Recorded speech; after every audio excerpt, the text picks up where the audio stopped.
नमस्कार साथियों, मैं देवनारायण सेन स्वागत करता हूं आप सभी का उड़ान आईएएस एकेडमी के ई लर्निंग प्लेटफॉर्म में।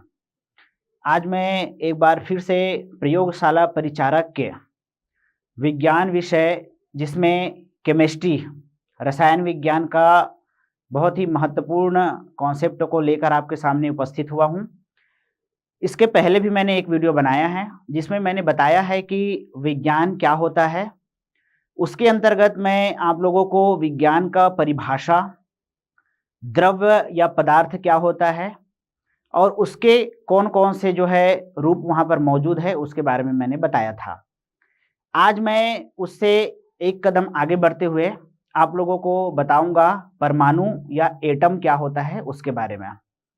यहाँ पर हम जानेंगे एटम जो है उसके बारे में लोगों को मन में जिज्ञासा कब से रही है, क्या-क्या उनके बारे में अलग-अलग वैज्ञानिकों द्वारा अलग-अलग समय में मत दिया गया है, उन सभी पर विस्तार से चर्चा करेंगे। बिल्कुल बेसिक से हम अपना क्या करेंगे, ज्ञान को आगे बढ़ाएँगे। यहाँ पर आपको बेसिक के बाद में मैं एडवांस लेवल के जो है टॉपिक और उससे संबंधित एमसीक्यू सॉल्व करवाऊँगा। धीरे-धीरे हमारा जैसे कॉन्सेप्ट बढ़ेगा, हम एक-एक सीढ़ी ऊपर चढ़ते जाएँगे। वीडियो अच्छा लगे तो लाइक, शेयर और कमेंट ज़रूर करिएगा। चलिए बढ़ते हैं अपने टॉपिक की तरफ। आज मैं एटम या परमाणु के बारे में आप लोगों को इन्फॉर्मेशन दे रहा हूं। जैसे कि यहाँ पर लिखा है एटम या परमाणु। सबसे पहले तो ये क्या होता है उसके बारे में हम लोग बात करेंगे। देखिए, एटम या जो परमाणु होता है उसको समझने के लिए मैं आपको कुछ एग्जाम्पल देता हूं। हमारा जो शरीर होता है, जीव जंतुओं का शरीर, जीव जंतुओं का शरीर या किसी भी प्रकार का पादप हो या कोई भी लिविंग ऑर्गेनिज्म हो, सबका शरीर किसी न किसी छोटे-छोटे इकाई से मिलकर बना होता है। जैसे कि मैं बता दूं, हम जब घर बनाते हैं तो घर बनाने के समय हम कौन-कौन से छोटे-छोटे पदार्थों का प्रयोग करते हैं जिससे घर का निर्माण होता है। अगर मैं आपसे ये चीज पूछूं तो आप क्या कहोगे? ईंट का प्रयोग करते हैं हम लोग, सीमेंट का प्रयोग करते हैं हम लोग, रेत का प्रयोग करते हैं, लौह तत्व का जो है प्रयोग यहाँ पर होता है, बहुत सारी चीजें हैं। जैसे घर को बनाने समझाने के लिए मैं आपको बता दूं, ईंट का मैं एग्जांपल दे रहा हूं। एक एक ईंट को जैसे हम जोड़ते हैं, क्रम से जोड़ते जाते हैं एक एक ईंट को, तो वहां पर क्या बनता है, एक हमारा दीवार का निर्माण होता है। वैसे ही चारों तरफ जब हम ईंटों को जोड़ते जाते हैं तो हमारा चार दीवारी का निर्माण होता है। फिर फाइनली जो है हमारा क्या बनता है, घर का निर्माण होता है। तो अगर मैं आपको पूछूं कि घर बनाने में हमारा जो बेसिक इकाई या बेसिक जो यूनिट रहा है वो क्या है, तो आप क्या बोलोगे? ईंट बोलोगे। अगर मैं उसी ईंट को एक एक करके निकालना चाहूं तो घर का जो है स्ट्रक्चर पूरी तरह से क्या हो जाएगा, फिर से वापस पहले जैसा हो जाएगा। ठीक इसी प्रकार से किसी भी जीव जंतुओं या पादप शरीर का भी क्या होता है, निर्माण होता है, जिसको हम लोग बोलते हैं सेल या कोशिका। ये कोशिका किसी भी जीव शरीर का एक बेसिक यूनिट है। जहां जैसे घर बताया तो मैंने ईंट के बारे में बताया, वैसे ही हमारे शरीर में कोशिका होती है। जब मैं आपको द्रव्य या पदार्थ के बारे में समझाना चाहूं, द्रव्य या किसी भी पदार्थ के बारे में, तो मैं आपको सबसे पहले जो यूनिट उसके निर्माण में जो प्रयुक्त हुआ है उसको एटम के रूप में अगर कहूं तो ये जो है अनुचित नहीं होगा, क्योंकि ये जो पदार्थ है वो मेनली बना ही है, उसका बेस ही है क्या है, एटम या परमाणु से है। जैसे फॉर एग्जाम्पल मैं बाद में इस टॉपिक से इसको रिलेट करके समझाऊंगा कि कैसे यहां पर हमें एटम प्राप्त होंगे।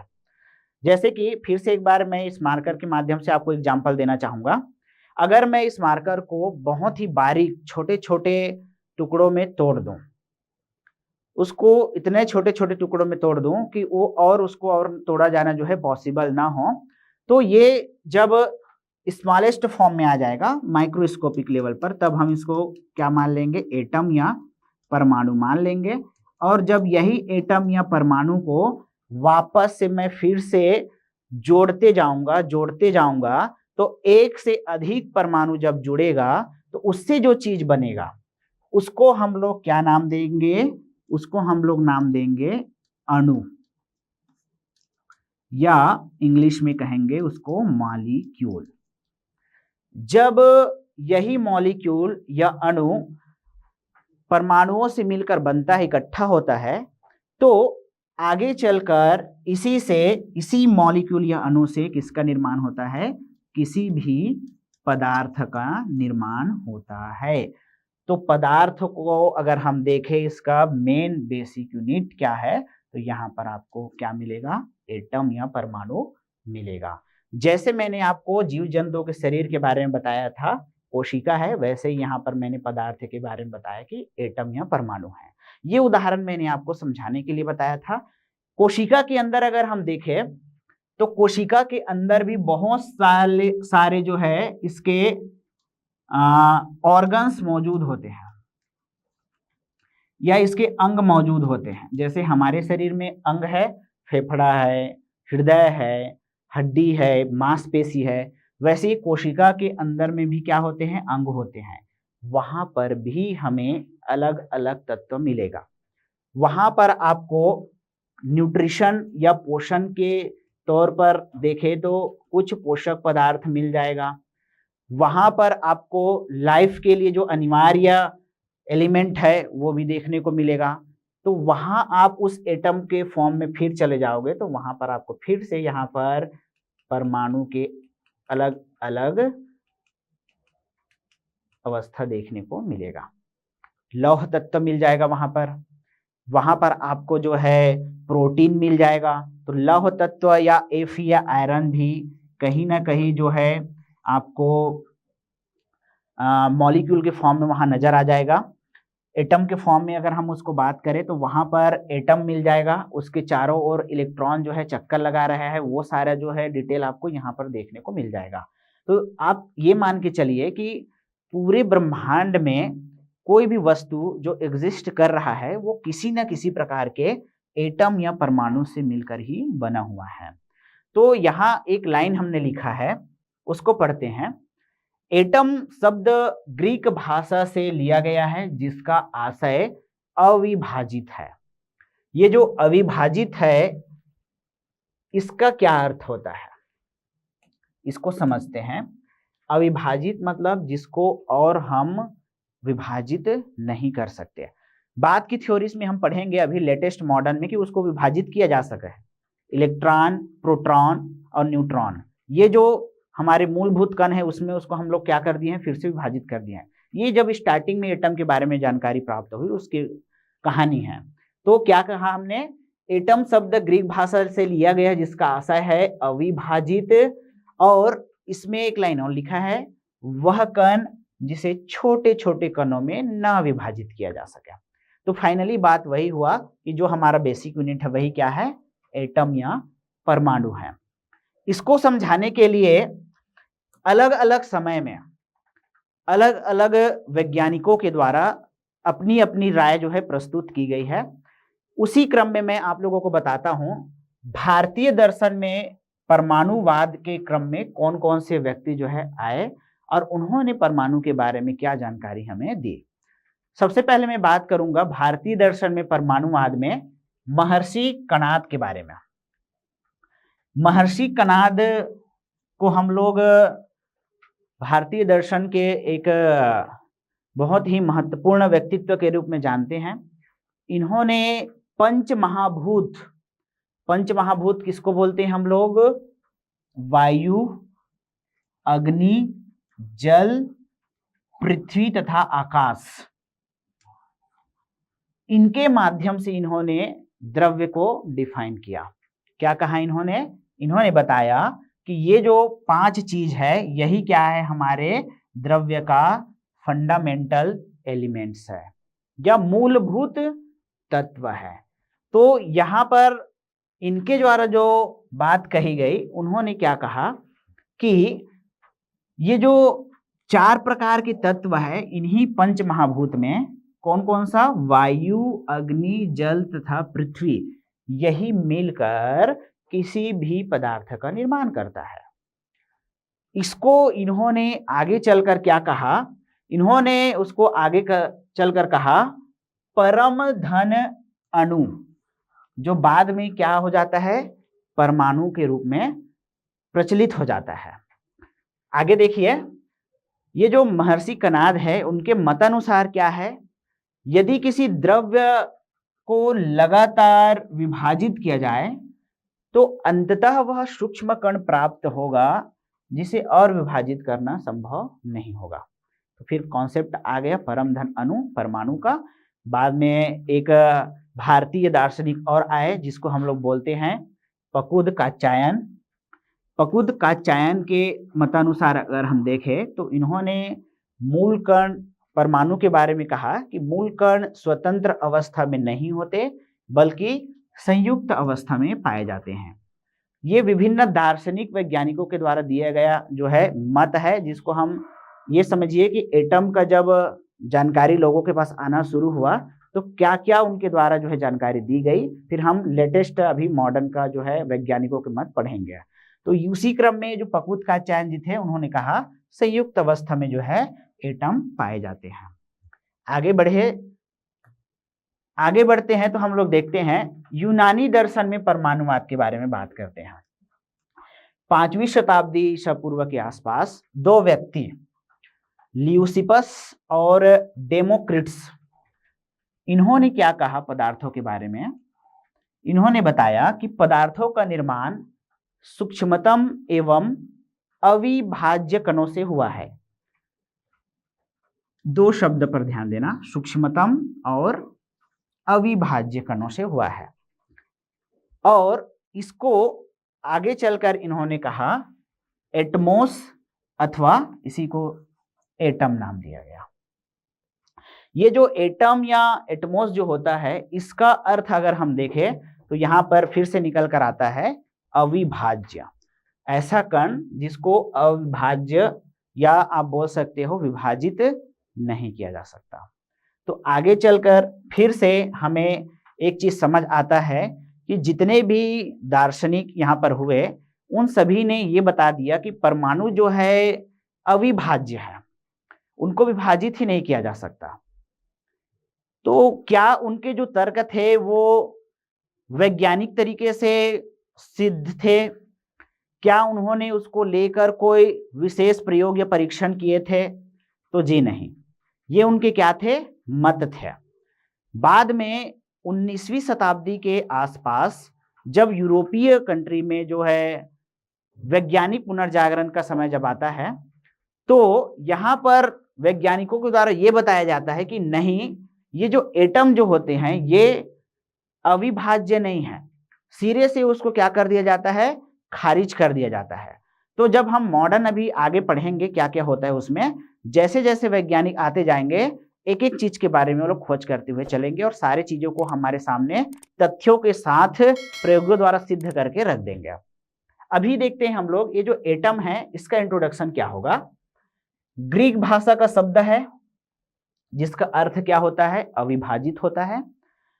वह कण जिसे छोटे छोटे कणों में न विभाजित किया जा सके, जैसा कि मैं आप लोगों को अभी बता रहा था। आगे देखते हैं, अगर हम बात करें परमाणु के विभिन्न कण के बारे में कि वो बना किससे है और वो होता क्या है, तो देखिए कोई भी एटम या परमाणु में एक सेंटर पॉइंट होता है और उसके चारों तरफ हम कुछ इस प्रकार के स्ट्रक्चर का निर्माण करते हैं, गोलाकार। और ये जो गोलाकार जो स्ट्रक्चर है इसको हम लोग कक्ष बोलते हैं। इलेक्ट्रॉन जो है यहीं पर क्या करता है, घूमता है,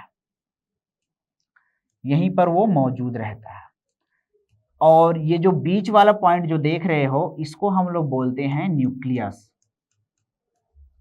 या नाभिक बोलते हैं। ये जो न्यूक्लियस या ये जो नाभिक होता है, यहाँ पर चित्र के माध्यम से आप देख सकते हो दो प्रकार के कण यहाँ मौजूद होता है, एक होता है प्रोटॉन और एक होता है न्यूट्रॉन। ये प्रोटॉन और न्यूट्रॉन मिलकर न्यूक्लियस का नाभिक का निर्माण करते हैं। इसको हम लोग एक और नाम से जानते हैं, न्यूक्लियॉन। न्यूक्लियॉन के नाम से भी इसको हम जानते हैं, जहां मैं आप लोगों को आगे स्लाइड में बताऊंगा कि ये क्या होता है एक्चुअल में। इसके चारों ओर एक ऋण आवेशित कण जो है चक्कर लगाते रहता है, जिसको हम लोग बोलते हैं इलेक्ट्रॉन। यहाँ लिखा हुआ है नेगेटिवली चार्ज्ड पार्टिकल इलेक्ट्रॉन है। न्यूट्रॉन जो होते हैं particle that contain no charge, इसमें किसी भी प्रकार का चार्ज नहीं होता है, आवेश नहीं होता है। प्रोटॉन पॉजिटिव चार्ज को क्या करता है, धारण करता है। इस प्रकार से अगर हम बात करें तो एक एटम जो होता है वो 3 मूलभूत कणों से मिलकर बना होता है। क्या क्या है नाम? एक का नाम है इलेक्ट्रॉन, एक का नाम है प्रोटॉन और एक है न्यूट्रॉन।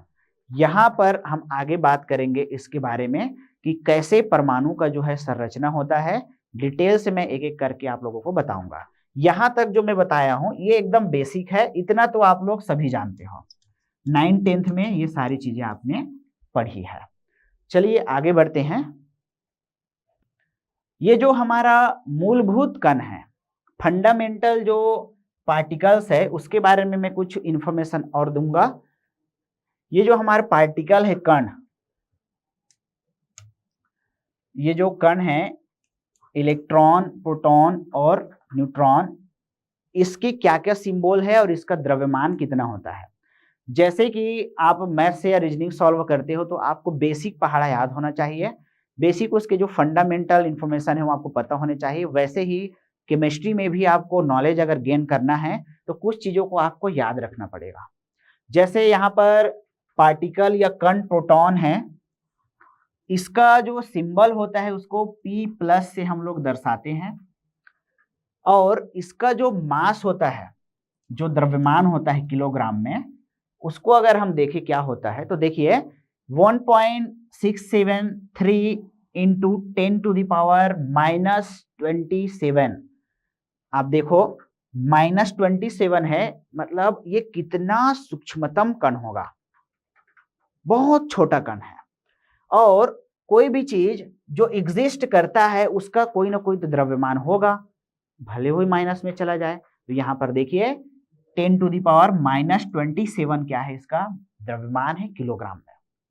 वही अगर हम इसका रिलेटिव मास के बारे में बात करें,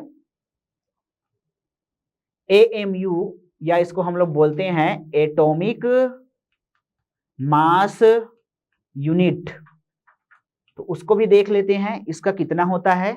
यहां पर प्रोटॉन का एटॉमिक मास यूनिट जो है रिलेटिव मास, वो 1 होता है, और इस पर जो चार्ज होता है वो होता है पॉजिटिव चार्ज, इसलिए हम यहां पर +1 लिखते हैं। ये चीज याद रखिएगा।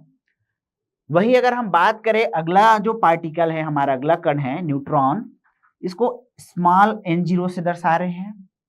इसका मास या द्रव्यमान देखिए तो देखिए 1.675, यहां पर है 1.673, यहां पर है 1.675, थोड़ा सा इसका द्रव्यमान इससे ज्यादा है, बाकी सेम है 10⁻⁻27।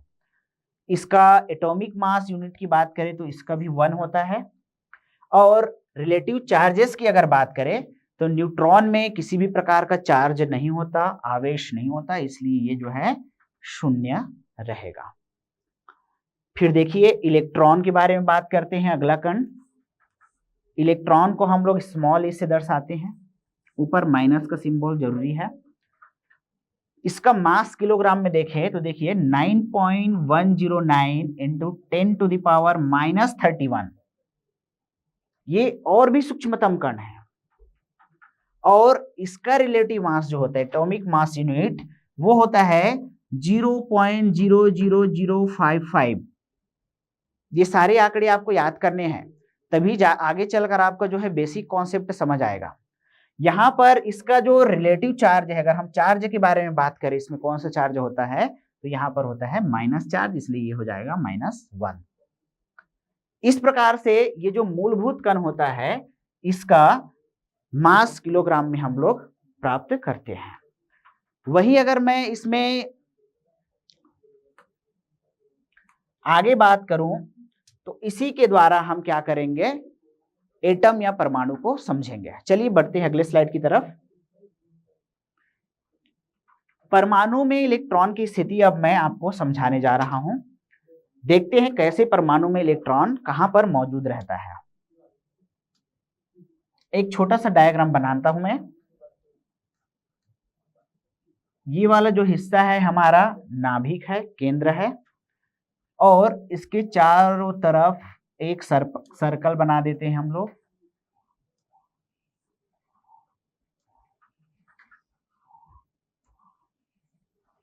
ये कुछ इस प्रकार से सर्कल बना दिए और इसको कुछ नाम दे देते हैं हम। बेसिकली जो सेंटर पॉइंट होता है जहां पर, जिसको हम लोग नाभिक बोलते हैं, न्यूक्लियस, यहाँ पर प्रोटॉन और न्यूट्रॉन पाया जाता है। उसके चारों ओर जो है ऋण आवेशित कण इलेक्ट्रॉन चक्कर लगाता है। तो ये जो सर्कल मैंने बनाया है ये क्या है, पहले इसके बारे में बात करेंगे। ये जो सर्कल हमने यहाँ पर बनाया है इसको बोलते हैं हम लोग ऊर्जा स्तर। ऊर्जा स्तर या इसी को हम लोग बोलते हैं एनर्जी लेवल,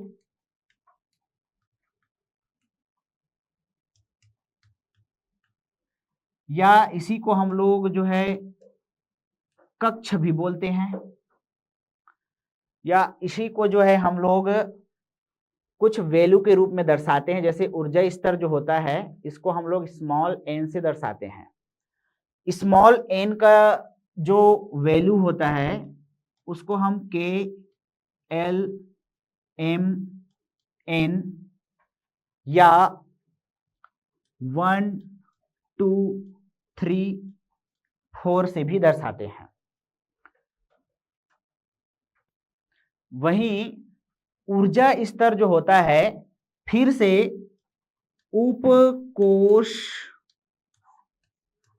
सब शेल या उपकक्ष, सब ऑर्बिट में फिर से बटा होता है, जिसको हम लोग कहते हैं एस, पी, डी और एफ। इसको कुछ ऐसे समझिए, जैसे कि मैं बता दूं, यहां पर परमाणु में इलेक्ट्रॉन की स्थिति कहाँ है आपको पूछे तो आप इसको ऐसे समझो, जैसे कि एक राज्य है, राज्य के अंतर्गत क्या आते हैं, जिला है, और जिला में क्या है, गांव बने हुए हैं, और गांव में घर है, और घर में कौन है, व्यक्ति है। तो व्यक्ति घर में कहाँ है, तो घर में अपने कमरे के अंदर है। इसको आप ऐसे वृहद स्तर पर समझिए। ये जो ऊर्जा स्तर या जो एनर्जी लेवल होता है या कक्ष जो होता है इसको हम लोग बोलते हैं इंग्लिश में ऑर्बिट। यहां पर इलेक्ट्रॉन पाए जाते हैं, लेकिन कहां, तो ऊर्जा स्तर भी फिर से उपकोष या उपकक्ष में बटा हुआ है, जिसको हम लोग क्या बोलते हैं, एस, पी, डी, एफ बोलते हैं। ये उपकक्ष या उपकोष पुनः फिर से कक्षक या ऑर्बिटल में बटे होते हैं। कक्षक या इसको हम लोग बोलते हैं ऑर्बिटल। और फाइनली जो इलेक्ट्रॉन होते हैं वो यहीं पर पाए जाते हैं। जैसे कि अगर मैं इन वैल्यूज को यहां पर दर्शा दूं तो आपको कुछ इस प्रकार के जो है इंफॉर्मेशन प्राप्त होगा।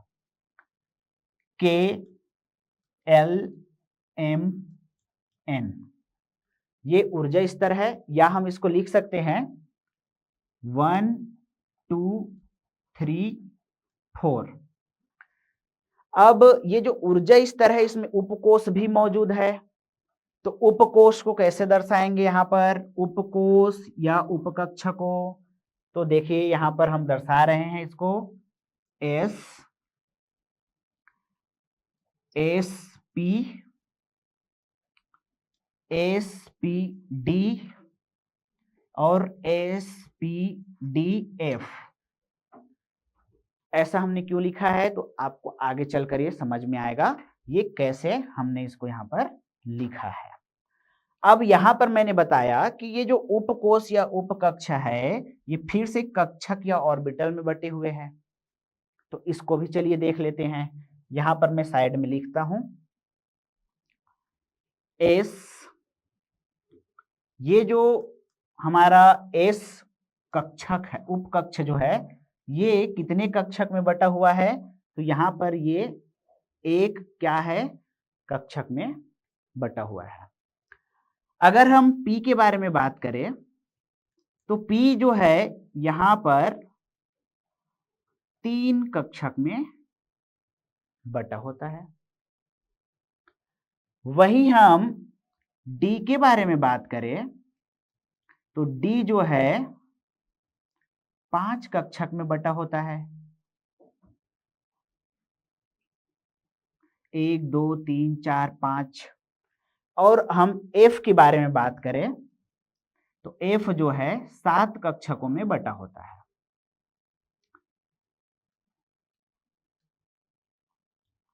एक, दो, तीन, चार, 5, 6, 7।